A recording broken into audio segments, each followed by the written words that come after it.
hunt hungry.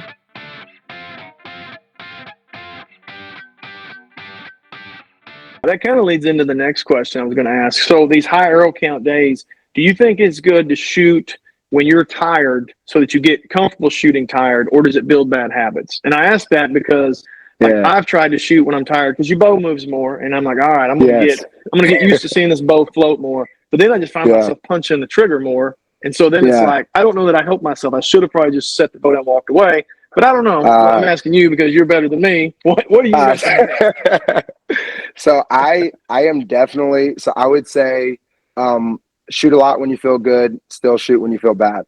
In the general census. Now that means arrow count definitely I think should drop on those days, but I think it's the same thing of dealing with like a target panic in those days, right? Like if you can't conquer your brain when all things are going bad, then how are you going to expect, in my mind, to conquer it when your nerves are really, really high? I think they kind of go hand in hand. So just like you said, man, when I'm tired, I just end up punching and just trying to send it. Like even with me and trying to record more, I've noticed that becoming more of like a, hey, I just want to get some arrow sent off, and I stop staying in my shot. And you'll see if you actually watch some of my videos, like I actually get like frustrated with some of my, like while I'm editing, I'll see like I'll barely even touch it and I'm sending it. And then there's other times where I'm slow everything down and just like, no, like forget this. I'm going to actually get on the trigger, forget the camera. I'm just sending it because I want to actually build good habits. And I think it's the same thing with trying to overcome that target panic, or while you're trying to overcome fatigue, it's the same mindset that just says,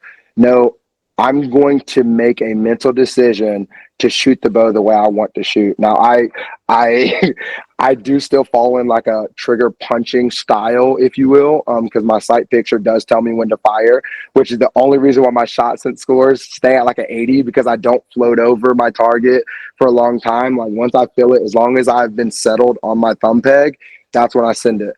And so I actually like working up into fatigue, like on those days, like when I'm starting to feel, and I don't generally feel fatigue. I'm still trying to figure out exactly what people mean when they say like, man, I'm like dead tired. But when I start noticing my pin floating a little bit more, that's when I actually get kind of excited, where I'm like, okay, now I'm actually training.